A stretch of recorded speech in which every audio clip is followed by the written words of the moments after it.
Hey there. In this video, I'm going to show you the number one thing you could do to improve and develop your saxophone sound. And as a bonus, we're also going to learn how to play better in tune.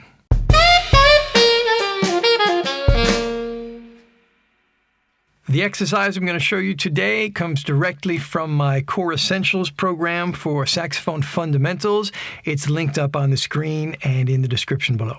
If you are already working on the Core Essentials program, this video is going to help you get more value out of that long tones exercise that you should be doing every day.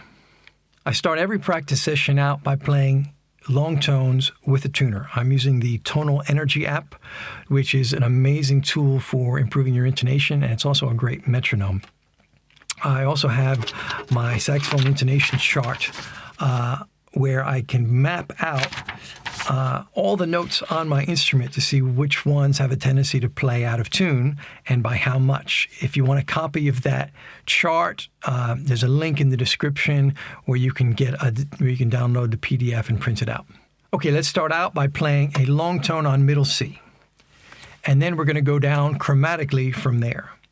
If you haven't done so already, I highly recommend you watch my saxophone embouchure tutorial video. It's linked up on the screen.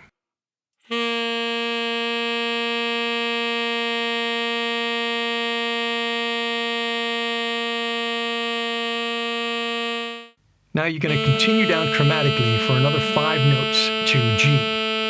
And just make a mental note for now if the notes are sharp or flat and by about how much.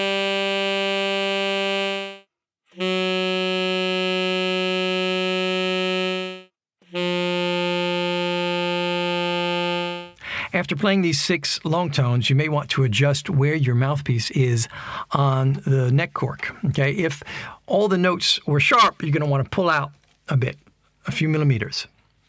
If all the notes were flat, you're going to want to push in a little bit. And you're going to go back and forth, do this a few times with a tuner, and try to find the spot where these 6 notes play the best in tune while using your best firm and relaxed embouchure. We always want our out-of-tune notes to be out of tune on the sharp side. This way, we only have one way to adjust, which is down, which simplifies things.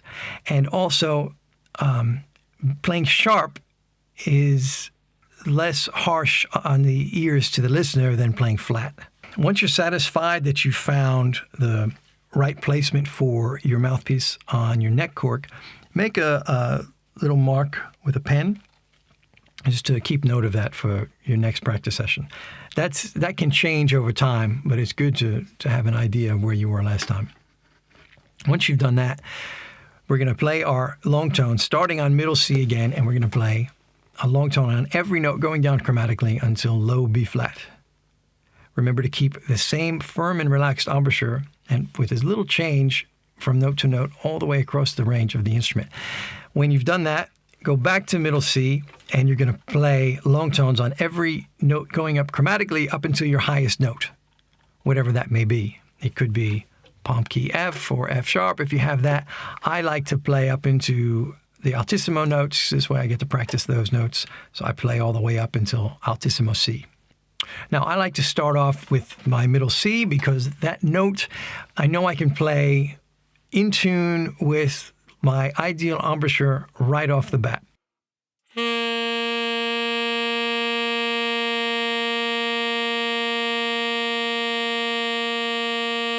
As you get into the extreme upper and lower registers, focus on keeping your embouchure consistent from one note to the next.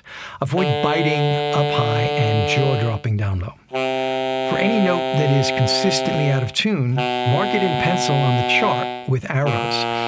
If it is 5 to 10 cents sharp, put 1 arrow. 10 to 15 cents, 2 arrows. And more than that, put 3 arrows. Your goal should be to play every note no more than 5 cents sharp. If your saxophone is in good working order, you shouldn't be getting any flat notes as long as you positioned your mouthpiece correctly on the cork. Don't worry if you are playing much more out of tune than you expected. This is normal for saxophone players that haven't worked on intonation before. Just mark where each note lands on the chart and focus on playing with a consistent embouchure that is relaxed but firm. Many of you will probably notice that as you go higher on the saxophone, you end up biting.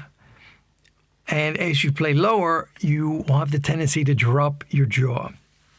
This is normal. All saxophone players do this to some degree.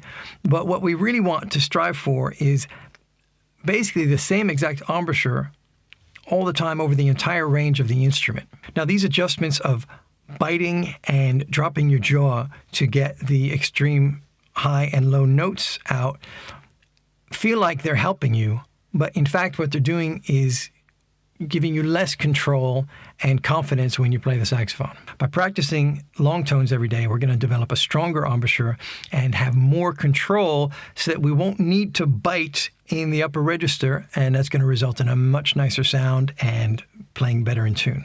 Now, no saxophone plays perfectly in tune. You're going to need to find the inconsistencies of your instrument and make a note of them. That's what my intonation chart is for.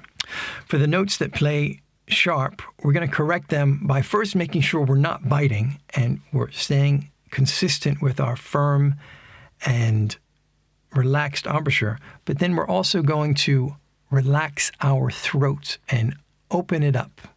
I have two notes on this saxophone that play consistently out of tune. My E with the octave key and G in both octaves. Now, by practicing the long tones every day with the tuner, I have memorized, my embouchure muscles have memorized the right position to play those notes in tune. So the idea is when I land on those notes, when I'm playing solos or melodies or whatever, I know instinctively the adjustment to make to get those notes to play in tune. Now, if you've got more than one saxophone like me, on the chart I've got several columns so you can do the same thing with different instruments, because each instrument is going to be slightly different, of course. Every day you're going to want to do this long tone exercise with the tuner out and your intonation chart. And you'll see over time, as the days go by, your intonation is going to improve, and maybe a note that was a 3-arrow will become a 2-arrow or a 1-arrow over time as you develop consistency and strength in your embouchure. It's good to mark everything in pencil on the chart because you'll probably be making some changes.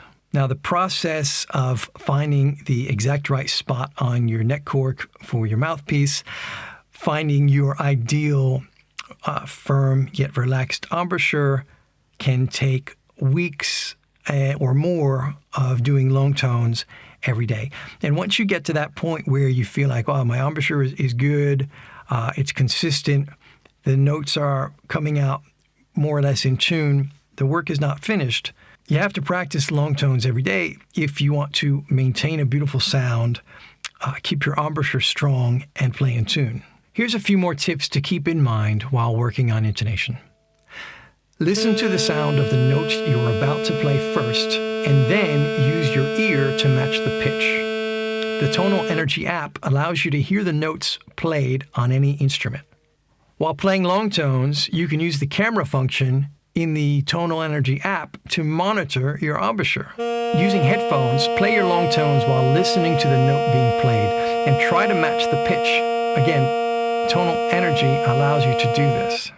Play long tones without looking at the tuner, and then have a glance to check yourself. Okay, now go practice some long tones and let me know how well your sound improves by doing this exercise. If you got some value out of this video, please click the like button. You can subscribe to my YouTube channel with one click right here. Don't forget to go visit BetterSax.com to get your copy of the Intonation Chart PDF. And if you have any questions or comments, leave them in the comments section below and I'll try to answer everybody.